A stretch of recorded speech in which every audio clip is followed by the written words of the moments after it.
ఓ అందరూ మొక్కుంటున్నారా? నువ్వు మొక్కు బాబు. భోజనం చేసే ముందు నీకు చేతులు కడుక్కునే అలవాట్లేదా? తినే ముందు స్నానం చేసి వస్తాను మాయా. స్నానమా? చూసి నేర్చుకోండి. వాడు చేస్తే మేము చూసేదేంటి? మీ మా ఇప్పుడు వాళ్ళ నాన్న మీద ఒక కవిత రాశాడు. నాకు కవితన్న వాళ్ళ చెల్లెన్న బాగా ఇష్టం మాయా. చెప్పు మాయా. వెంకీ నువ్వు మరి పుషింగ్ మీ వెరీ హార్డ్ యార్. నాన్న నేను అడగకుండానే ఆస్తినంతా ఇచ్చావు.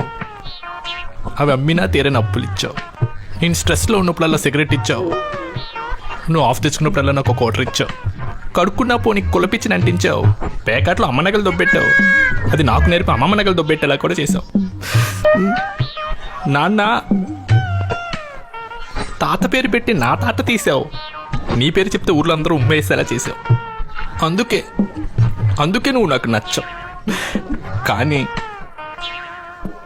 ఎందుకు పని మనిషి పొల్లముతో లేచిపోయావు?